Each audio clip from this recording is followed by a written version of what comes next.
আসসালামু আলাইকুম প্রিয় বন্ধুরা। অনেক দিন পরে আবার একটা ভিডিও নিয়ে আপনাদের মাঝে চলে এসেছি।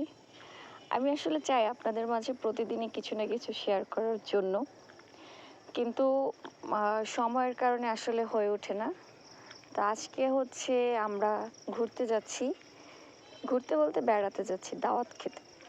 তো প্রথমেই সবাইকে বলে রাখি, আমার হচ্ছে কণ্ঠটা একটু বসে গেছে, গলাটা বসে গেছে, প্রচুর ঠান্ডা। আর তার মধ্যেও হচ্ছে ভিডিওটা আপনাদের সাথে শেয়ার করতেছি। সো আমি এবং আমার ছোট্ট কাজিনটা আপনাদের সাথে হ্যালো করতেছি। যেহেতু আমরা সবাই রেডি হচ্ছি, এই যে আমি, আমার কাজিন, আমার ছোট খালা অ্যান্ড হচ্ছে আরও দুইটা কাজিন, সবাই মিলে যাচ্ছি। তো নারায়ণগঞ্জ বন্দর এলাকা সবাই জানেন যে এইখানটাতে শীতলক্ষ্যা নদী পার হইতে হয়। তো শীতলক্ষ্যা নদী পার হওয়ার সময় আমার খুব ভয় লাগতেছিল। এমনিতে হচ্ছে প্রচুর বাতাস হইতেছিল, তার উপরে হচ্ছে অনেক মেঘ করে আসছে। আবহাওয়ার পরিস্থিতি আপনারা দেখেই বুঝতে পারছেন। তারপরও সাহস করে উঠলাম।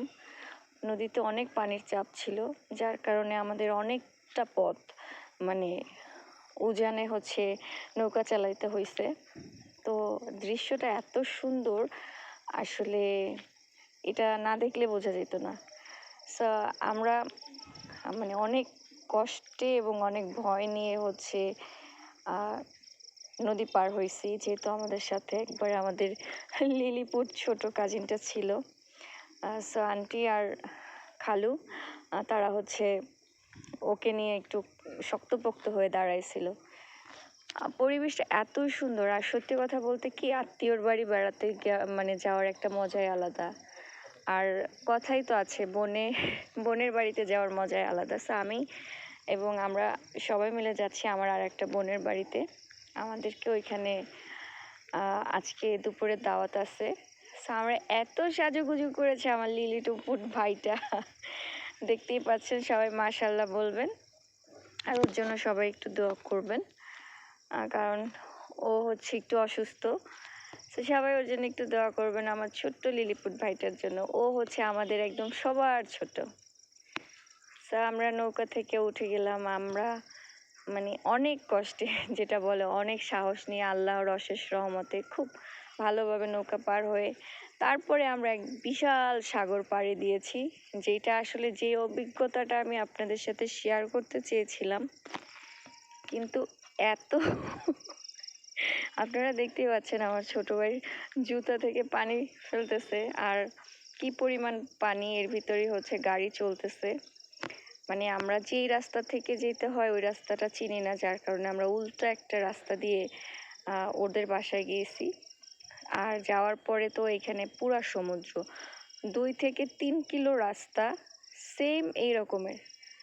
ঢাকা সিটিতে বৃষ্টি হইলে পানির এইভাবে রাস্তায় পানি আটকে যায়, এটা আসলে না দেখলে বুঝতাম না। আমাদের খুবই তিক্ত অভিজ্ঞতা শেষে ফাইনালি আমরা চলে এসেছি ওর বাসায়। এবং আসার পরেই দুলাভাই আমাদের খুব ভালোভাবে সার্ভ করতেছে, এবং ও একা হাতেই হচ্ছে সব কিছু করেছে, অনেকগুলো আইটেম করেছে আমাদের বোন। সো আমাদের খাওয়া দাওয়া শেষে এখন আমার হাজবেন্ড যেহেতু যেতে পারে নাই, ওর জন্য আবার পার্সেল করে দিয়ে দিচ্ছে, যেহেতু এই পানির কারণে বাসায় যেতে পারে না, এতটা লং ডিস্টেন্স, তারপরে আবার চিনে না।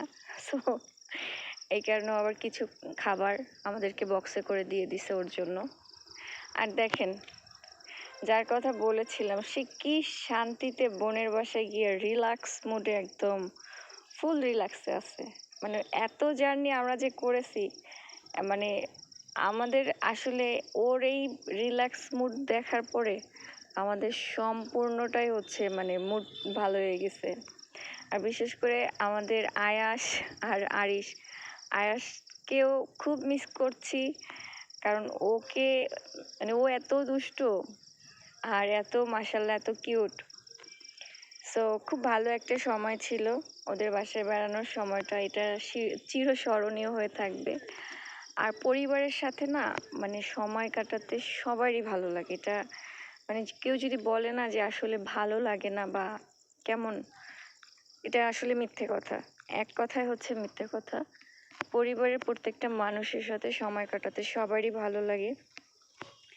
সো এত সুন্দরভাবে এত সুন্দর একটা অভিজ্ঞতা আপনাদের সাথে শেয়ার করলাম যে আমরা ফুল ফ্যামিলি খুব এনজয় করেছি। আর আপনি তো জানেন, আপনারা সবাই তো জানেন আমি ছোট ছোট বিষয়গুলো আপনাদের সবার সাথে শেয়ার করি। সো কেমন লাগলো আমাদের আজকের ভিডিওটা অবশ্যই আপনারা কমেন্টস করে জানাবেন। সবাই ভালো থাকবেন। আল্লাহ হাফেজ। আসসালামু আলাইকুম।